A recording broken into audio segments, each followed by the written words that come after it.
Dude, let's talk about this game because this was absolutely crazy. 3-3 draw, Inter Milan, Barcelona. Such a freaking weird game. I just want to highlight one stat before we get into this. The combined XG from both teams in this game, 2.3, and we got 6 goals. I don't think I've seen that before. Have you seen that before? Nah, I haven't seen that. I'm trying to think of like other games that had like high scoring, but not a lot of XG. Because there wasn't like a lot of shots on target from Inter. They were super clinical. And Barca, I mean, the goals they scored were basically an own goal from Sommer, Yamal's crazy goal, and then I guess the highest XG was actually Ferran Torres' goal. That's probably the highest XG goal of all of them. So, but yeah, I mean, this game, I thought Revenge of the Sith is one of the best films I've ever seen. Hey, this is up there. They will be talking about this game 10 years from now. Inter Barca at the shitty-ass Montjuic Stadium. What a game. How do you want to break this down? First off, Revenge of the Sith is your favorite? Yep, by far. Okay. By far. Okay, I respect it because people poo-poo on the second trilogy a lot. It's overhated. It's actually pretty solid. I think the second trilogy is better, but that's a discussion for another day. Wow. That is one of your hotter takes here on the channel. Yeah. That's crazy. Let us know down below. The second thing I want to say to that is I'm being so serious. If you want to rank the top 10 best football matches of the year, do Barcelona have 6 of the 10? No, they have 8 of the 10. That's what they have. It's insane. I can only put the Lyon-Manchester United up there. Barca have had Benfica. They had the Atletico game. They had this game. You could even add the Celta game. You can even add the El Clasico in Saudi Arabia. Even the El Clasico in the Copa del Rey final. Probably Barcelona have had the top 5 best games this season. Now, maybe Dortmund group stage too? Maybe throwing that on there? Maybe we could throw that in there. But is that actually a good thing for you? As a non-Barca fan, absolutely. Oh, of course. It's an amazing thing. As neutrals, yes. Now, do the Barca fans want to be in these shootouts? I don't know. In a way, it's part of their identity, is it not? It kind of says that this is working, right? Like if Atletico Madrid were in these same games and you were asking me like, hey, Jack, do you like all these 5-4 shootouts you've been in? I'd be like, this is literally against the fabric of the badge. We're supposed to win 1-0 every single time. But for Barcelona, I feel like they probably wish that they were winning these games like 6-3, not 4-3 or 5-4. They probably wish there was some goal cushion. But I feel like this is Barcelona now. No, growing up, I was more hesitant on saying they're like a 4-1 smashing of teams. They're not like a high. When I was growing up, it's more like Manchester United were involved in these crazy games. It's crazy high scoring, 3-2, 4-3 type of games. And Manchester United would always win. Barca, it was more like they just demolished the opposition. When the 08-09 team, they were demolishing teams. 10-11 team, demolishing the sides. So I think this is just Hansi Flick. This is Hansi Flick ball. He's saying you score 3, you score 2, we'll score 3, we'll score 4, 5, 6. However many goals it takes to win the game, we will do it. But this was absurd. And I know you didn't give like much of a chance to Inter. Do you have more respect now for Inter? That's a fantastic question. Do I respect them more after this result? No, not really. I don't. 3-3 at the Montjuic. You don't respect it? 3-3, bro. The Montjuic. I could go to the Montjuic and get a brace. I think why I don't respect them more is because, one, I feel like I already respected Inter. I know they're a good team. I'm not surprised that they didn't lose. You said that they had no chance in this tie. You said that. In my defense, I did not think Denzel Dumfries, man of the match, arguably, by the way, or Marcus Thuram were going to play. Okay. Both of them, dude, when we made the predictions, I checked and was like, yeah, 90% they're not going to play. I was like, they're not beating Barca without these guys. They're vital to that team. I mean, Dumfries was a freak today. Let's not even talk about the goal of the freaking bicycle kick. You know what I'm talking about? So, no, with a healthy Inter with no Balde, with Koundé having to come off, they scored two set-piece goals. It was great. Do I think that Inter have this in the bag? No. I still think Barcelona are going to win this. I don't think Barca are going to concede 2 more set-piece goals. I will say Inter looked pretty dangerous when they did get some counterattacking opportunities, but it wasn't the volume that I would need to see to be really worried. Whereas I thought Barcelona, I mean, I was impressed with both teams. I don't think Inter got cooked today. In the first half, somebody got cooked. We can jump into player conversations if we want. But in the second half, Inter really started to kind of slow the game down, not concede that many great chances. I still think Barca, I'm going to stick by my pick. If there's no Koundé and no Balde for leg 2, though, I mean, it's going to be... And no Lewandowski either.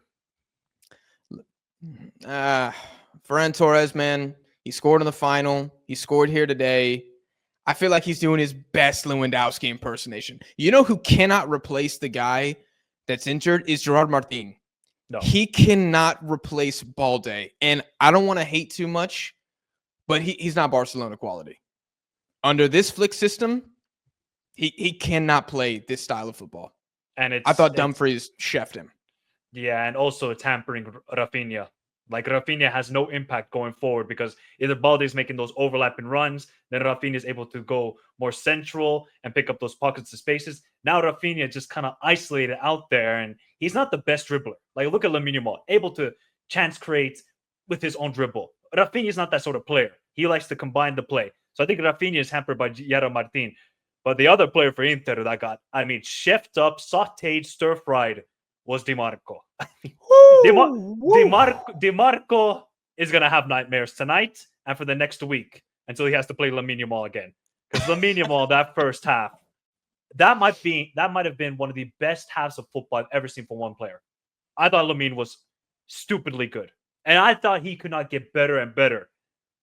When his team, right? And I'm going to give a reference. When it was Spain versus France in the semifinal of the Euros, Spain were 1-0 down. They didn't look like they were much into the game. Who changed the game with one instant moment of magic? Lamine Yamal. And who did the same thing again today? Okay, Barca were starting to create more and more. Obviously, Ferran Torres at the edge of the box. But Lamine Yamal said, okay, guys, you guys don't want to do it?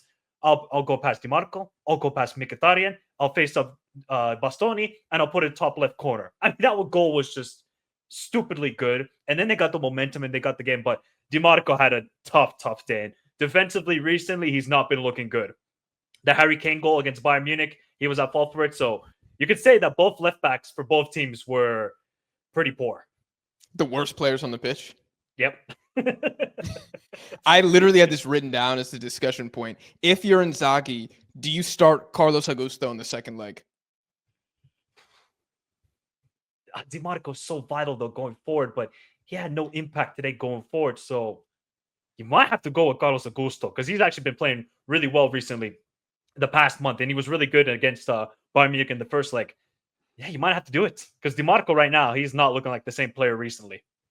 But what should Barcelona do? Should they drop Yara Martin and put Inigo Martinez as a left back? Oh my gosh. I mean, does Inigo, I think he probably makes up for Martin's defensive weaknesses, but he's not going to help Rafinha offensively. No. Right? So I guess, right, there's two issues. Rafinha has no offensive help, and Martin can't man mark anybody to save his life. At least Inigo fixes one. But, I mean, I still feel like if he gets ISO'd one-on-one, which he will because of how Barca play with Dumfries or even Lautaro if he ever drifts wide, I mean, he's going to lose the foot race probably. It couldn't be worse. It couldn't be worse than Martin, but that means you have to start Araujo as a center back. And if Koundé's out, I don't know what the status is of him. I mean, Barca are really going to have to get creative on what the heck they do at the right back position as well. I'm not even sure Hector Fort comes in. I mean, I don't know who. Or Eric Garcia, right? Eric Garcia, right back. Eric Garcia, right back. If they have to do that and they go to the San Siro and win, oh my God.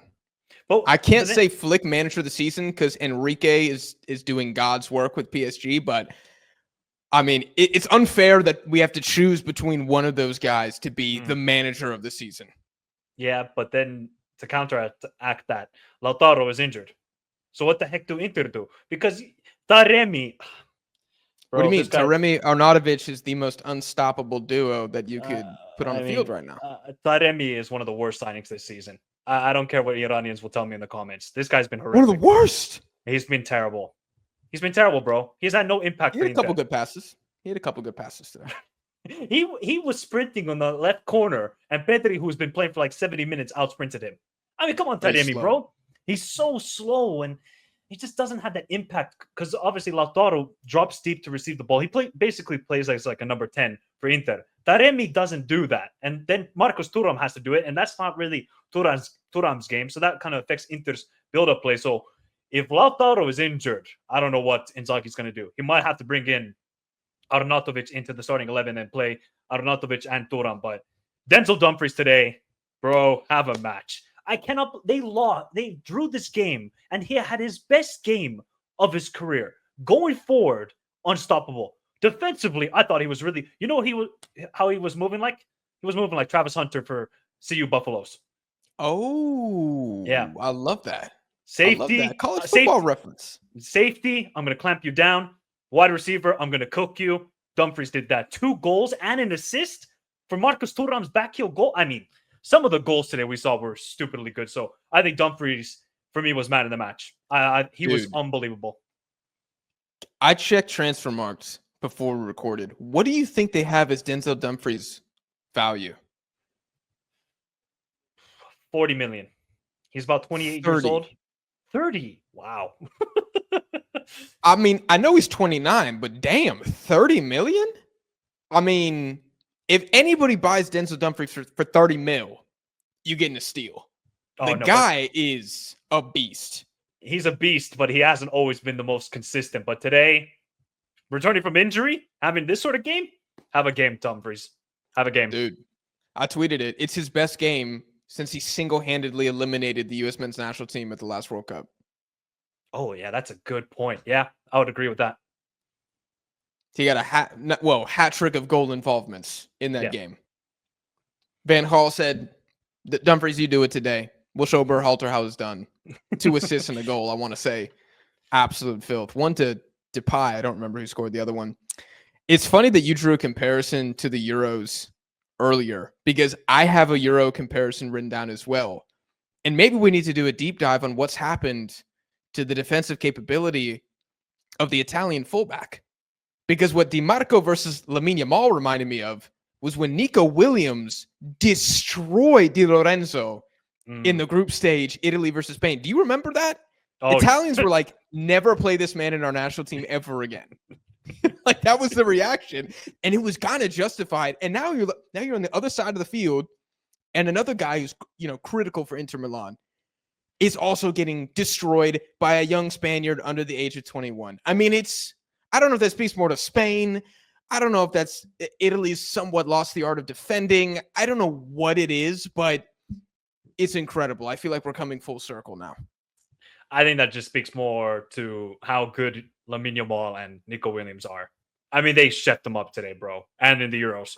Now, I mean, Nico Williams, I don't know how many dribbles he completed in that game against Di Lorenzo. Must have been 7 out of 8.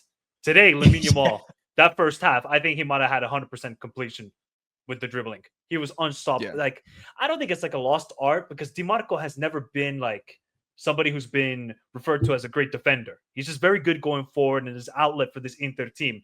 But defensively, you have like Regragui, you have like Bellanova, Atalanta. Like these are sort of decent fullbacks, but I guess that could be a shout out. Like there's no Cannavaro, there's no Maldini on this Inter side. There isn't. No. Even Bastoni today, he was having trouble with Lamine Yamal. But when Lamine Yamal is in that sort of game frame and that game mode, like Super Saiyan mode, you're not stopping him.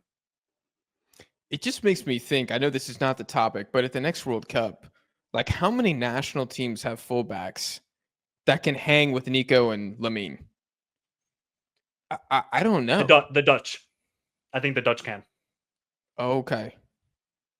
Who typically starts left back? Ake? Ake. Maybe you could put Van de Ven there. And then obviously on the right side can be Timber. Or Dumfries, I suppose. What about France? Yeah, France got some athletes. They got some athletes in the back. Koundé. I mean, Theo Hernandez is not the greatest defender, but he's getting cooked. He's getting cooked. cooked. Okay.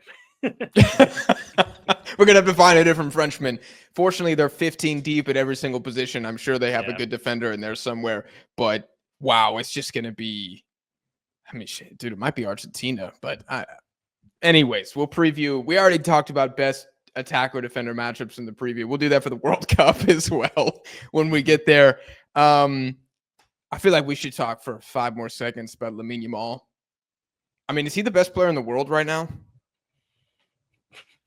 Is it actually crazy to say that about a 17-year-old though? I usually hate saying I hate participating in these conversations where it's like the second that a guy is 18 and he makes his debut for Manchester United or for Arsenal, it's like, oh, this guy's watch out.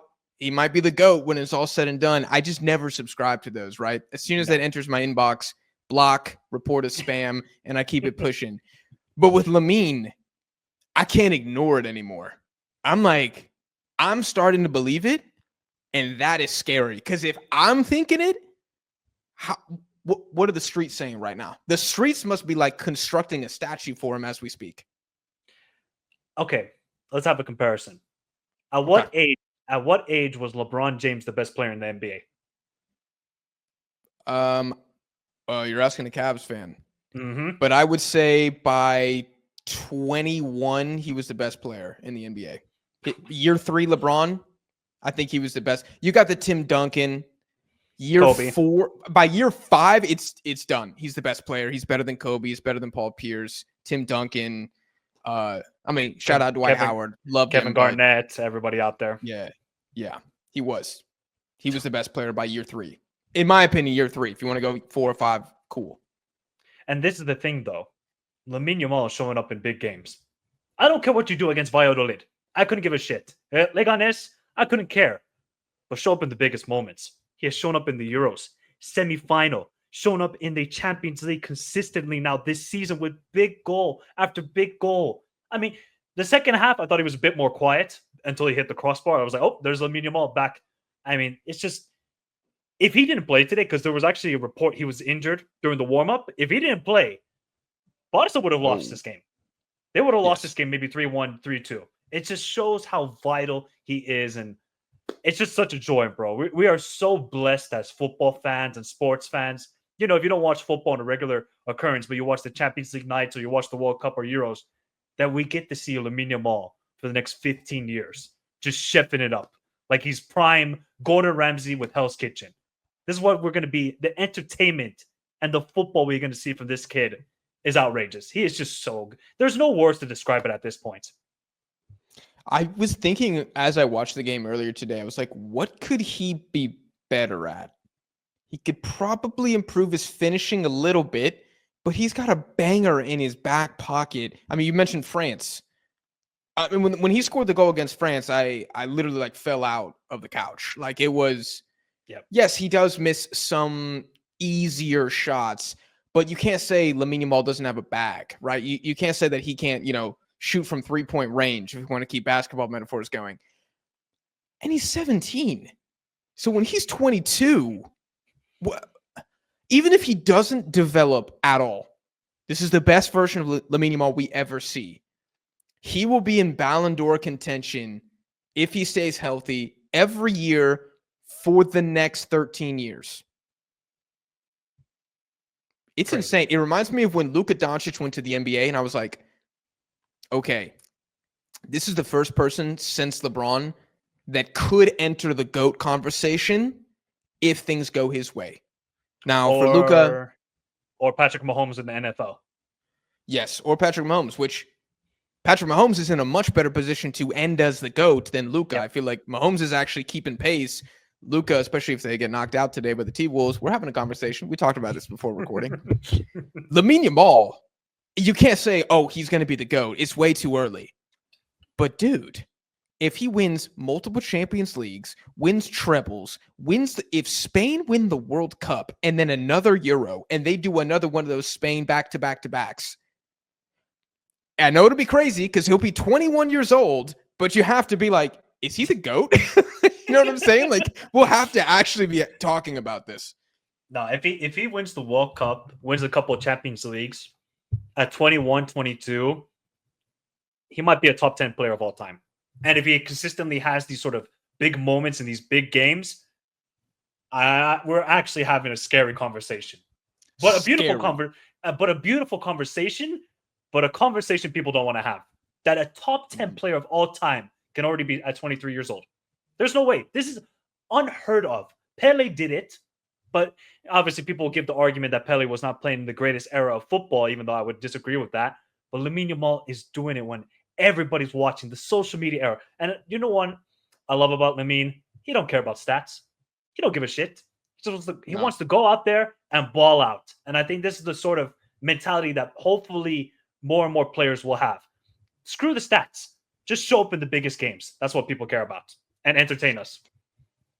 I want to ask you something about Inter because I know you watch Serie A more than me, and you're probably more qualified to speak on Italian football. But shout out to the IFTV podcast. They cover Serie A lot. And I saw a video. I didn't have time to watch it. Work was crazy today. But the title, maybe you saw this, was "Should Inzaghi be sacked if Inter finish with no trophies?" Now, again, I'm not in the echo chamber. Yeah. But is there an actual feeling and a sentiment that if they don't win Serie A and they can't get the job done to San Siro, that Inzaghi would be sacked?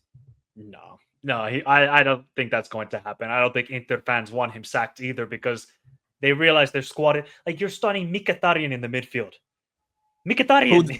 Who the offside goal, dude? Oh, that was bullshit, by the way. That was bullshit. Nah, we've lost the plot. We've lost the plot. That's not what the offside rule is for. Yeah. Inter fans should feel it letter of the law, whatever, but we got to change this shit, dude. Yeah. Inter should have won this game 4-3. Yeah. And then my predictions cooked. Then I would be roasted you big time here. Like it's a comedian roast or something. Technically, I think I said Barca 5-3. So I'm still in it. Still in it, but they got to win 2-0 to San Siro. You think they're keeping a clean sheet? I don't think so at this rate. Hell no, they're not keeping a clean sheet. No way. But Inzaghi should not be sacked. And that stupid conversation should not be even in the atmosphere. It shouldn't. Because he's doing so much good. Like, Inter don't spend money. They've had to have free signing. Zielinski, Çalhanoğlu, Taremi. But apparently this summer, Inter are allowed to spend because they got more Champions League money. They got the Club World Cup, so they can at least back Inzaghi. I think you give them another season, and after they make all of these signings, if they don't win any trophies, because the argument will be that he has the best squad in Serie A, which I would agree with, but they're competing on all fronts here. They don't have the artillery. They don't have the grenades. They don't have the bazookas. They have, some good pieces. They got the ARs, but I think it's just a stupid conversation. The fact that he got a 3-3 draw away at the Montjuic, I mean, that's great coaching right there from Inzaghi. He's also, I know that they lost to AC Milan, which probably sparked the whole conversation. But Coneccao's not lost to them. Yeah, but they're a bogey team. Milan haven't lost in 5 games to Inter this season, which is crazy, by the way. Maybe that lit the flame. Was like, oh my God, Milan are down bad and we still can't beat them.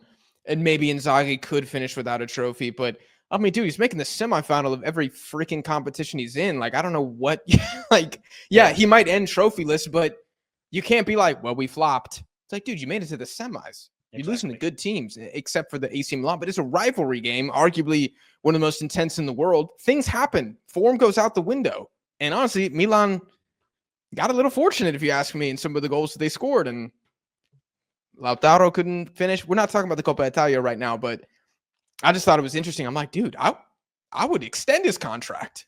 Honestly, and if he can make the final. You know what you should do? You should tell Atleti to hire him.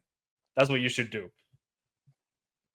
God, we would be back. If we appoint Inzaghi and sign Couto Romero and Alex Baena, we're back. Oh my God. Shameless Jack is here.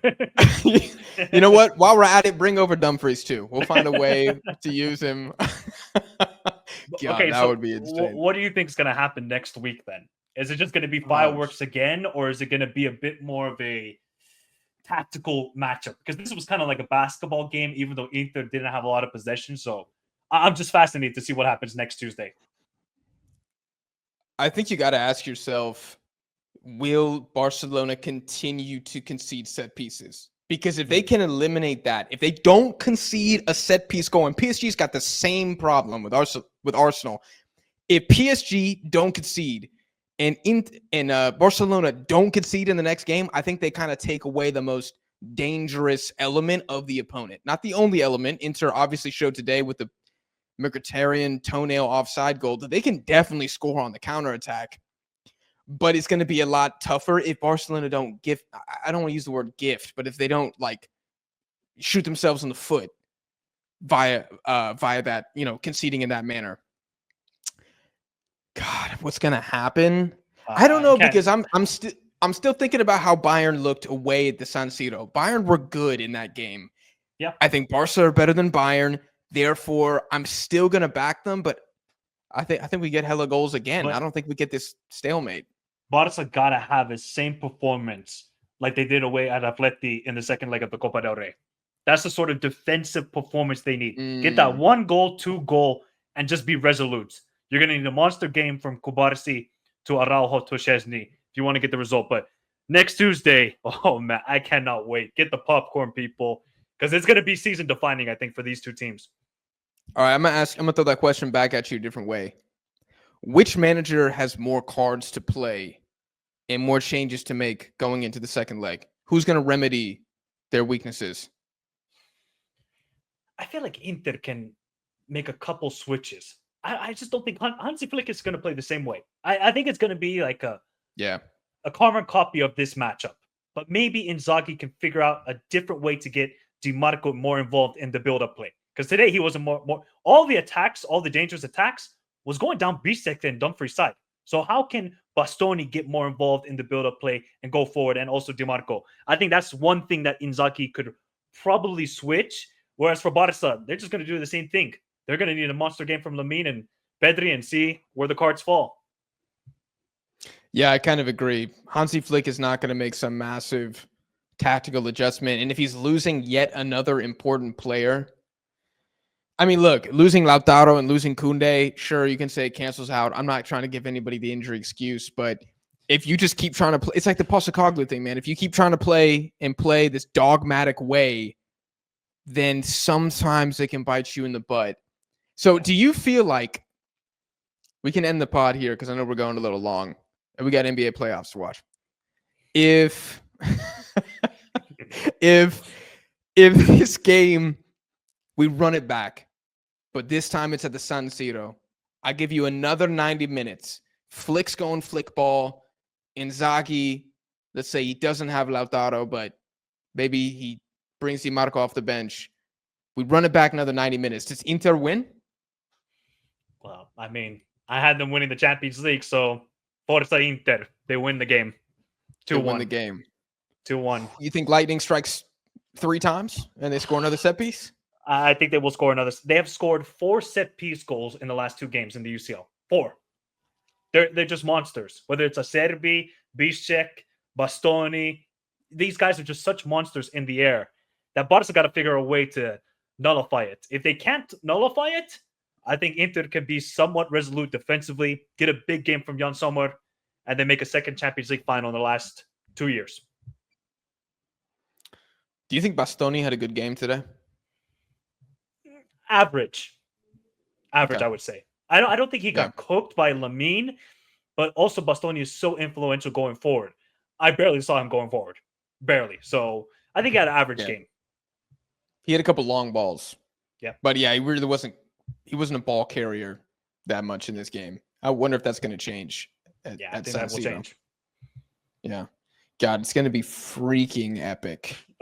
I thought both semifinals, man, were so good. If the Europa and the Conference League tomorrow is even like 70% as good as this, I mean, European football's back. Oh, by the way, just shout out to the AFC Champions League. Kawasaki Frontale knocked out Cristiano Ronaldo and Al Nassr. So shout out to Kawasaki. Dude, by the way, we've never talked about this, but how they conduct their Champions League. Oh, it's bullshit. It makes it's worse than the United States just hosting every single CONCACAF competition. I mean, it's like absolutely rigged for the Western Asian teams to win. Imagine if like It'd be like Real Madrid every single knockout games at the Bernabeu. It's like, what? Yeah. Yeah, you could still win technically, but how is this fair? Crazy. You expect the Japanese fans to fly from Japan to Saudi Arabia? You know how much that flight is? They did though. I think they got like almost 1,000 people to fly out there, Kawasaki. And I'm surprised they got 1,000. Shout out to those guys. I guarantee you, if it would have been a little closer, they would have gotten 10x that. But man, they're just really trying to screw over the East Asian teams and everybody else. It's crazy. I hope they win the whole thing. The Saudi teams, they feel like the Empire in Star Wars, right? It just feels like, man, somebody is gonna. Where's the New Hope? Kawasaki frontale. Freaking Luke Skywalker over here. The New Hope. Oh Jesus. Anyways, we'll have to launch a Asian Champions League show next year, but we're in this one too deep, guys. We hope you enjoyed this video. We'll be back with more recaps tomorrow because we have Athletic Club versus Manchester United. No sunset, god damn it. And then we have Real Betis versus Fiorentina. It's going to be incredible. And then we got, 2 more or maybe even 3 more match reactions for you guys next week. And then maybe we fit in Lengua de la Liga this weekend. Who knows? If you guys don't want to miss all that content, make sure you subscribe. Also, subscribe to Michael. I will put the link to his channel down below in the description, as well as both of our social medias. We hope you guys enjoyed, and we'll see y'all in the next one.